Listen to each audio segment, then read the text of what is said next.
Welcome back to Bet Haven, the safe place for safe plays. We are officially back after a week off. We took the week of the Zurich Classic off just because it's not a super fun event. It's the team event. We did actually hit, and when I say we, I want to give all credit to Chandler here. This guy is on an absolute tear with first round leader. What are you, 4 out of 5? I've lost count at this point. I'm just really good is what it comes down to it, I guess. Look, I'm not going to argue with you. The results speak for themselves. Just been nailing it. I mean, just riding the wave, and I hope the people are too. I did get a lot of text messages this week that people were choosing Rory Shane for first round leader, and I think it was a lot easier for people to like look at Rory McIlroy and Shane Lowry and be like, okay, I'll put money on those guys. Whereas if you're kind of a casual and you're just, which, some of our friends are into golf, some of them aren't, they're probably seeing names like JT Poston or, less known guys and be like, who is that? But when they see you throw out Rory, they're like, okay, let me get in on that. So I did get quite a few responses like, hey, I tailed that. Yeah, it was that probably pick. an easier bet, but it ended up, not winning as much as the other ones because they got cut down. Dead heat, man. That is just, I cannot stand. Yeah, and they had it in the bag too. I mean, I think they went 1 under on their final 4 when they had looks at bird on every single hole.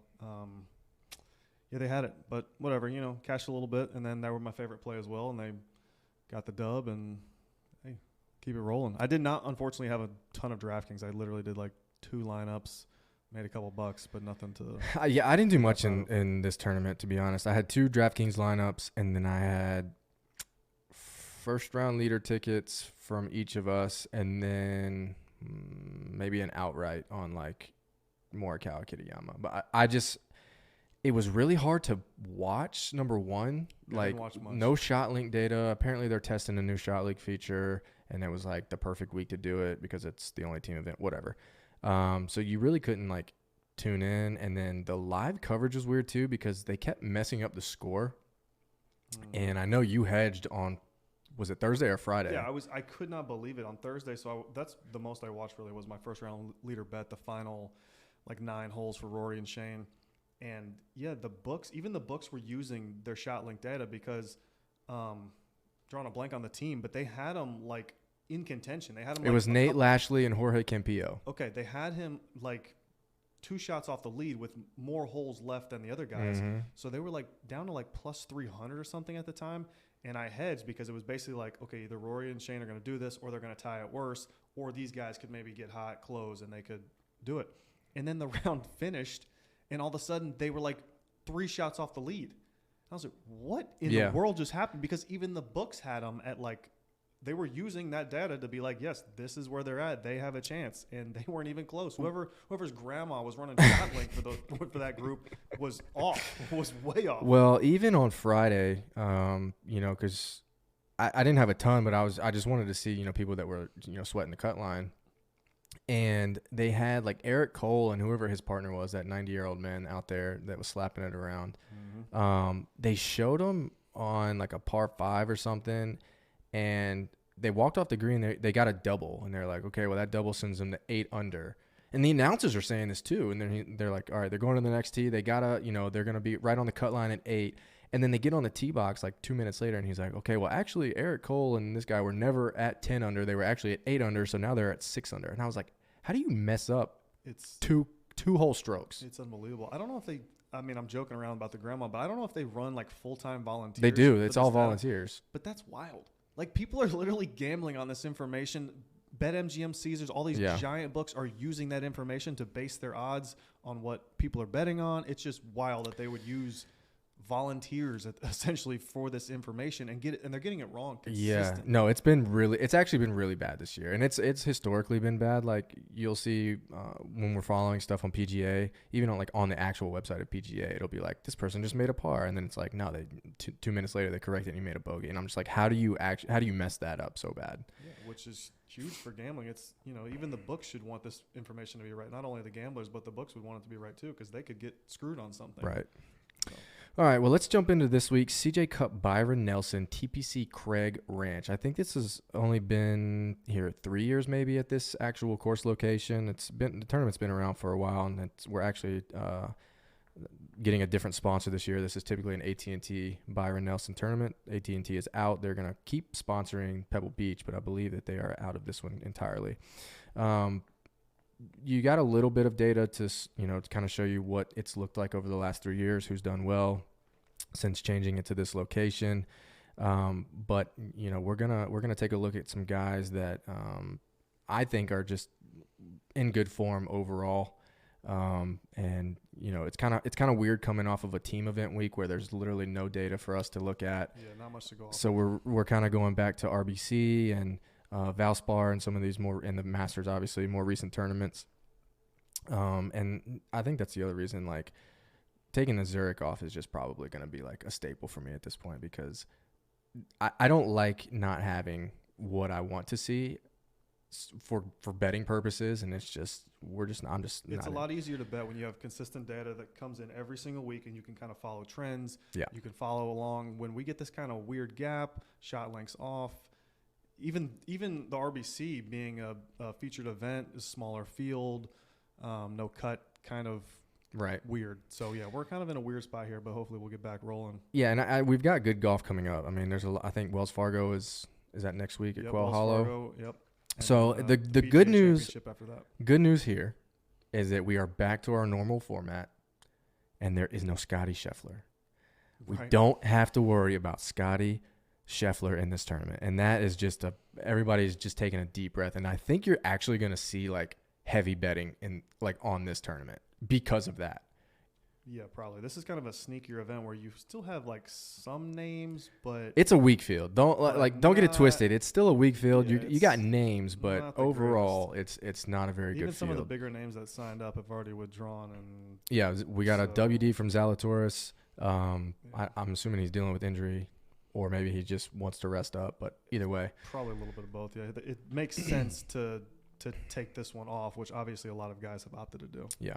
All right. Well, let's jump into our typical format here. We're going to give you guys 4 picks each: first round leader, favorite play, top 20, and top 40. Same format that we do every single week. I'm going to let Chandler kick us off with the first round leader because he's got the hot hand. We have hit first round leader 5 weeks in a row. Let's make it 6. Who you got this week, Chandler? So I'll be honest, this is the least confident of the first round picks. I can't wait for it to hit by like 4 strokes. It might. I mean, it might. But I'm going to go with Tom Kim, 45-1. Okay. And, like I sound like a broken record when I keep saying this, but obviously it's a proven method, is you need to pick a guy who is a birdie or better guy who can get hot with the putter, get hot with his irons, and shoot an incredibly low score. I believe it was it last round at the Masters? Yes. He shot went nuts. Yeah. So obviously he found something. He was trending.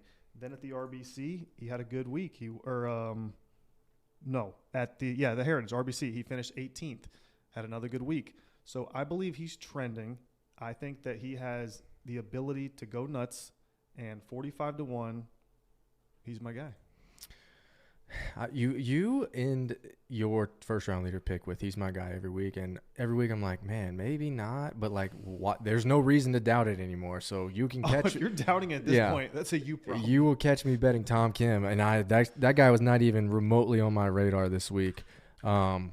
This week I'm going to go with a guy that I've picked in recent events, and it's Mackenzie Hughes.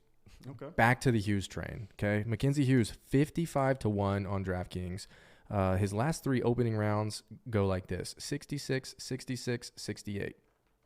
Obviously, we've seen him get hot with the putter. You talk about it all the time. You want guys that get hot with the putter. He's gained on approach in the last 4 out of 5 events, and he finished T14 here last year. So a little bit of comfortability here from the T14, and then the last 3 starts that he's had for first round, he's just shooting really low rounds. So I don't know if I like Mackenzie as a full tournament guy here. So my typical strategy when I've bet him has been outright winner at Valspar. I think it was Valspar, and then I've had him like top 5, top 5, or top 20 at. I know I had him there at Houston Open. I didn't have him first round leader. Well, now I'm switching the strategy. I'm not betting him outright or top 20. I'm going all in on first round leader, 55-1 Mackenzie Hughes. I think that's what's going to get it done here. I mean, definitely been trending his last 5, 30th, 26th, 33rd, 14th, 39th. Yeah, no, if you look at everything Playing like good golf. after what is it? After the player? No. After It's Farmers, starting with Pebble Beach. uh-huh. And then you saw the miscut at Mexico. I don't think he's really like historically been very good at the tropical locations. Mm-hmm. And that's a long course. And the thing about Mackenzie Hughes is he, especially when it comes to the par fives, he's kind of a placer. So he doesn't really like hit it. He's not a very long hitter. So he's not, when it comes to the par five scoring, he typically like picks his spots. It's very similar to like, who's some of these other short, like Zach Johnson, I think, kind of similar situation there. But, we saw that same kind of thing happen at Valspar on the par fives, where he was putting himself in position in a different way than a lot of these guys that just kind of hit it as far as they can and get as close as they can. So he's got numbers that he like. And again, with the approach play that he's had recently, I really like him here for a first round leader bet. And it has to hit at some point, right? I mean, my Mackenzie Hughes radar is just beaming right now, and I feel like it has to happen here. Yeah, you've been pretty good with Mackenzie Hughes, and he's been trending, so definitely possible. All right, there we go. We'll update the board as we go, like we normally do. Next up is favorite play, and I want to give a little bit of a breakdown because people probably see this favorite play and like don't really know what that means. It's typically, for me, it means the person that I'm most confident in their form, their history, something that kind of pulls into where I'm putting them and why I'm putting them there. So, I picked Xander a couple times because Xander's a very consistent golfer, that type of thing. So favorite play doesn't mean, this person's going to go out and win it indefinitely, but that's, I think people just need to do a little bit. Favorite play for me, kind of the way I've viewed it is, yes, it can be for a winner, but honestly, a lot of the times for me, favorite play has been like a favorite DraftKings play based on their pricing and their potential ownership percentage. So that's why I've been picking maybe not the best guys, but, top quarter of the board usually. Right. Okay, who you got? All right, so this week we're going with another kind of top quarter of the board. Could potentially win, but I love his DraftKings price, and I think he won't be as highly owned as maybe other guys, and that is Adam Scott. Adam Scott, 22-1. He is number so for this course, you're going to need good par 3 scoring to stay in it. The par 3s are typically on this course the harder portion of this course. This course is not a very hard course in general. I expect to see a score of minus 20 or better for the winner. But par 3 scoring, very important because that is where you could potentially make a bogey. Adam Scott is number 3 in this field in par 3 scoring average. Very important stat for me. And then he is also number 1 in strokes gained on approach, 175 to 200. You're going to get a lot of that 175 to 200 on those par 3s and then potentially on some of these longer par 4s and even the shorter par 5s. It's going to be a lot of that number. And Adam Scott, love the number, love his DraftKings price. Another thing about Adam Scott that kind of gets lost in the weeds is that he plays a lot of these bigger events. We don't really see him usually at these lower field events. Right. We usually see him at the very top level events, the Masters, the US Open, the PGA. I mean, he's a major champ. He's an older golfer who is still really, really good, and he kind of picks his spots. He doesn't just play. He picks his spots, and so when you see a 20th on the board or a 14th or whatever you think, that's kind of okay, but you got to also think he's competing against the top level guys every single time he tees it up. Right. And this week, he will not be. Well, I'll tell you this, a T8 at Phoenix Open, and the thing about Phoenix Open is that it is the same course designer that is TPC Craig Ranch. So there is some correlation between people that have success at Sawgrass. Or, is it Sawgrass? No, Scottsdale. Yes. And at this tournament as well. So I don't know what he's done here. Do you have his finishes here? If he's ever yes, played last here? 2 years he's finished 32nd and 8th. Yeah, I love that. Yeah, I like, I kind of see what you're saying about where he picks his spots. He doesn't play a ton. So and I've used that before too. It's like when somebody plays, you can kind of see it. There's a couple of like random golfers that I've looked at and I'll throw tickets on. It's like when they play, it's because they want to perform and like it shows. They don't play very much, but they play like to win. And it's like, he's definitely one of those guys. Victor Perez is one of those guys that I've kind of looked at recently where it's like when he plays, he like typically does pretty well. Right. All right. Well, my favorite play is Steven Yeager. I like it. 25-1 to win and plus 275 top 10. Steven Yeager has gained on approach in 4 out of his last 5 events. He lost strokes putting in his last 2 events. And if you kind of look at his, if you go to Data Golf, you can see he's had some struggles with the putter.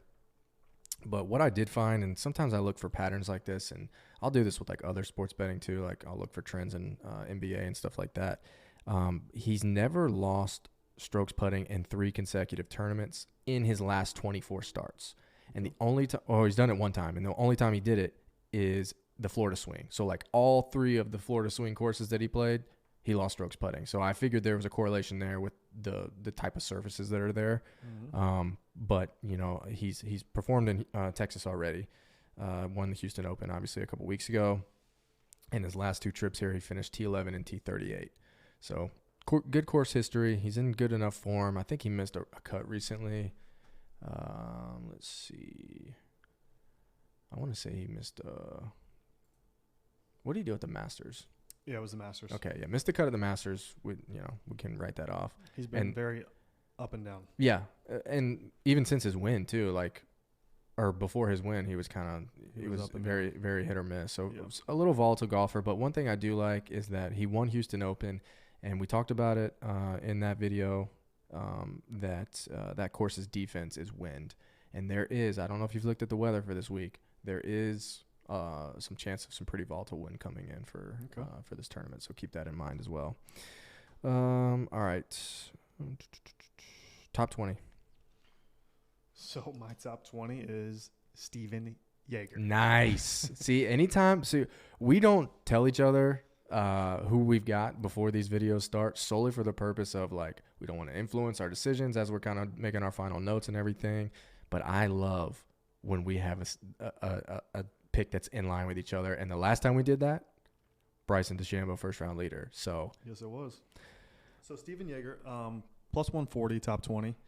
And yeah, like you said, it's been kind of up and down, 18th at the Heritage. And something very interesting happened at the Heritage that probably nobody knows about. You probably don't even know. Is that at the Heritage in his round 4, he was towards the top of the leaderboard in strokes gained on approach. It was 2.71 strokes gained on approach, which is a lot for one round. But he lost 4 strokes putting. Yeah. I don't know what happened. I didn't see the round. I don't know if he 8-putted one green or something. But 4 strokes gained or 4 strokes lost putting in one round is a massive number. Yeah, that's big. Something you would do. Whoa. I would never, ever lose 4 strokes putting. If anything, I'd lose 4 strokes off the tee, hitting them out right. I don't think that's going to happen again. I feel like that's an outlier round. I don't see that happening again. Very up and down. 11th in this tournament last year, 38th in the tournament or the year before that. Steven Yeager, top 20, feels like a safe play. Yeah, I mean, I'm trying to see if I can pull it up. You know, at RBC, if you look at his rounds, what did he finish? T28 or T18? Oh, wow. 18. T18. So 67, 68, 67, 73. So what happened in round 4 is the question. It was just putting. Again, I don't know what necessarily, if there was a bunch of 3 putts or one craziness, something happened. I don't know. But, like we talk about, putting is I can tell you what happened. Thing. But approach was still fantastic. One of the best in the field that day. So on hole number 4, which is a par 3, he hit the green off the tee and then put it in the water. So he de-greened into the water. So that's part of it. That's tough. That's great. And he follows it up with a birdie on the par 5 right after. So he's a good golfer. He'll figure it out. Yeah. I don't see him putting it into the water this week. And, that's impressive. Top 20, I feel like is pretty likely. And then he 3-putted another par 3. Looks like he 3-putted. I'll tell you what, if you put it in the water, you're going to be a little rattled on the greens. Oh, absolutely. Yeah. And I didn't even think RBC Heritage, weren't even reading that fast, I don't think, on the stent meter. But anyways, I like that you went there. I even sometimes like picking Yeager as a first-round leader because he has gotten hot early. I've seen it before, but I think I'll stick with Mackenzie Hughes there. But my top 20 is going to be Thomas Detry, whatever you want to call him. You talked about it already, birdie or better, guys that can get birdies. This is typically a very low to par or very far below par scoring tournament in the 20s, well into the 20s sometimes. Thomas Detry ranks 13th in birdie or better percentage. He also ranks 18th in strokes gained putting. So obviously he's not afraid to get birdies and is very capable of doing so. He kind of struggles with accuracy and approach at times, but he has shown signs of improvement in both of those categories in the last 2 starts. And another guy that finished well at Houston Open, he finished tied for second at Houston Open. And the reason I like that so much is because he did that while ranking tied for 32nd in driving distance. Now, the difference between this course and the Houston Open is there's not much weight in driving distance at this course. It's a very pick your spots, back it off the tee. And the fact that he finished second while finishing tied for 32nd in driving distance shows me that there was either some accuracy or he was really good on approach or whatever. So Thomas Detry is a very volatile golfer. We've seen it. We've seen him 6-putt from like 4 feet or whatever. I don't like his mental stability. I need to see a little bit more of a stable mindset from some of these golfers, but I think his skill set is absolutely pristine for a course like this and a field like this when it's a little bit watered down. And I think he can get it done for the top 20. Plus 200, by the way, on DraftKings. Not a bad number. No, I think that's really good, and he'd be somebody that I'd be willing to like pair it with. You get up to plus 200, like you just throw a couple more guys in there. If you go Jaeger, Detry, Hughes, top 20 parlay, you're probably getting pretty decent odds on that. Yeah, I would think so. All right, top 40 odds can get kind of weird, but we're gonna use them. If you guys like the top 40 pick and you want to get a little bit juicier as far as the odds go, you can go top 30. DraftKings has that option. I think FanDuel might. I'm not 100% sure. I would also use our top 40 picks as like a cheap option on DraftKings. If you're building lineups, Yes. I mean, use a top 40 for a guy in the 6K range or something on DraftKings is a great pick. And typically our top 40 picks are not going to be like the heavy guys. They're not going to be the expensive guys on DraftKings. No, I think we're wasting our time doing that. I think that wouldn't be fair to the public to try and bet on that or whatever. So, all right, who you got? All right, so I'm going with Chandler Phillips. Great name, better golfer. Top 40. Better golfer than you or just better golfer than his name? No, he's better golfer than me for sure. Plus 150 top 40, which is a pretty good number. Mm-hmm. Texas guy. I think we mentioned that a couple of videos ago. He's a Texas guy. Obviously, the tournament is in Texas. And beyond that, his stats line up too. He's 6,900 on DraftKings, I'm pretty sure. I can confirm Par that for 3 you. scoring average. He's tied for 7th in this field. And going for it, birdie or better percentage, he is tied for 10th in this field. So the stats line up. The going for it birdie or better is indicative of how these guys score when they're going for the green on their second shot for par 5s. Yes, which is going to be something that I believe to be very important this week. You're going to need to take advantage of the par 5s, survive the par 3s. Beyond that, Chandler Phillips in his final round at the RBC, 1.87 strokes gained on approach for that round.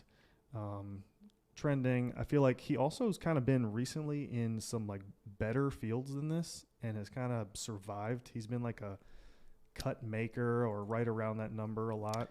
Yeah. And he's going to get a little bit less of a field here than he's been experiencing. And I love that it's in Texas. And he just had a good finish at Valspar, didn't he? At Valspar, yes, he was third. Yeah, I think him and McKenzie. Zurich, too, he was 19th, which is kind of a tough one to be like, oh, he played good at Zurich. I don't really know. We don't have any stats on that. But he finished 19th. I'd rather him finish 19th than miss the cut.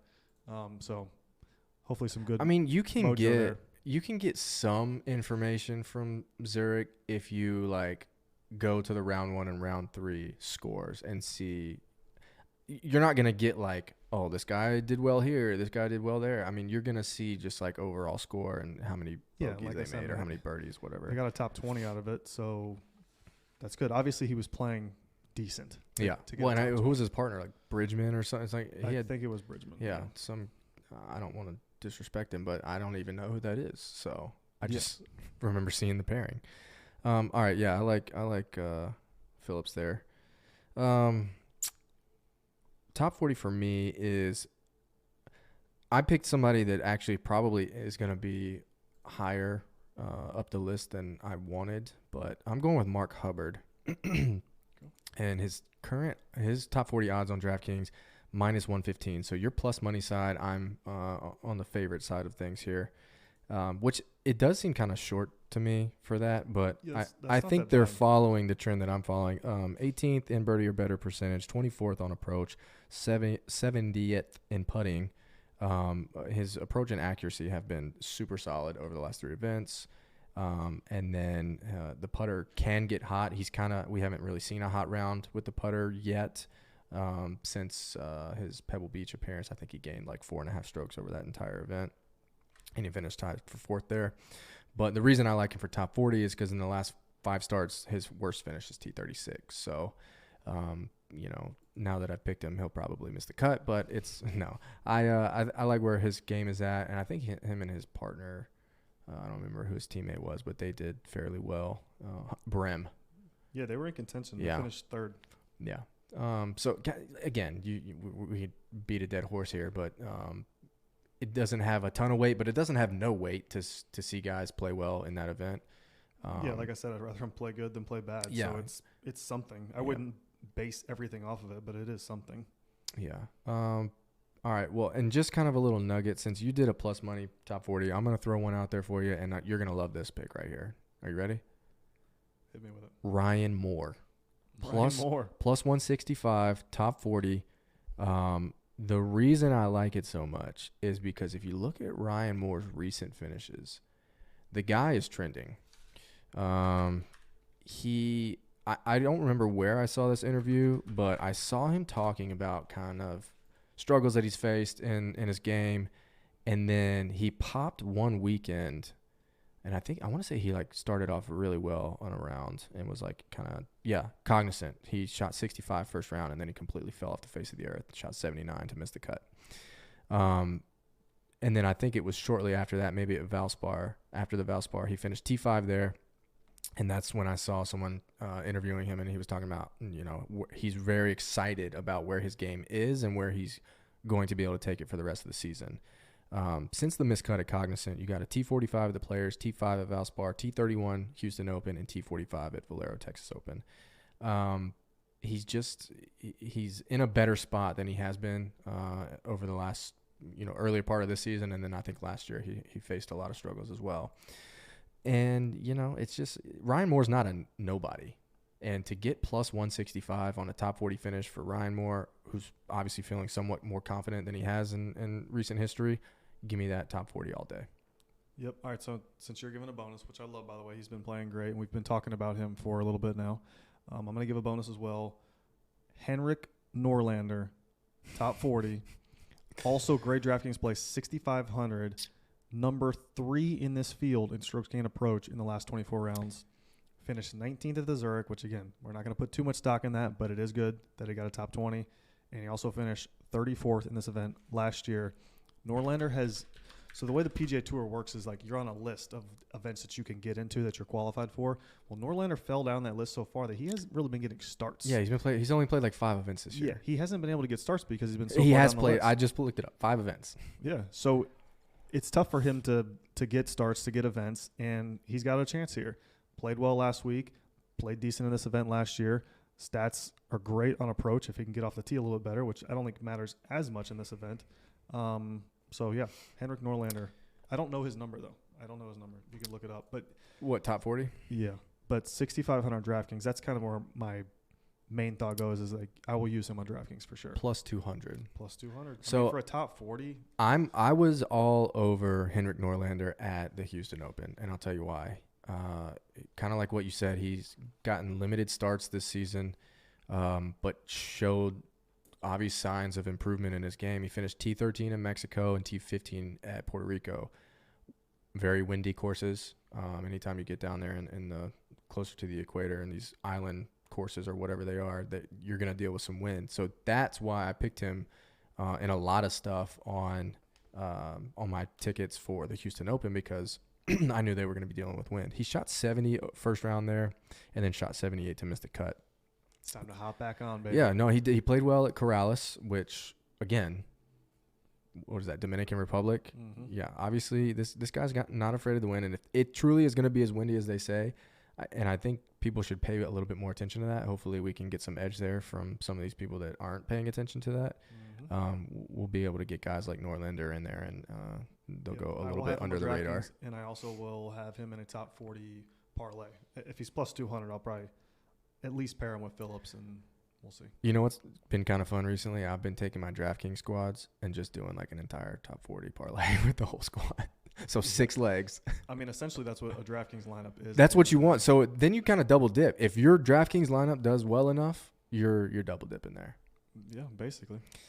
All right, that's all I got. I mean, I wanted to kind of condense these videos. We've been getting a little long, but you know, we had the Masters, we had RBC, elevated event, these other fields and whatnot.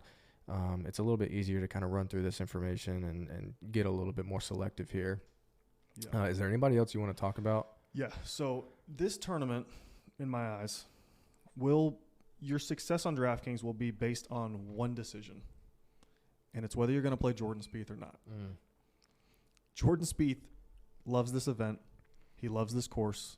It's usually an AT&T event. He's obviously sponsored by AT&T.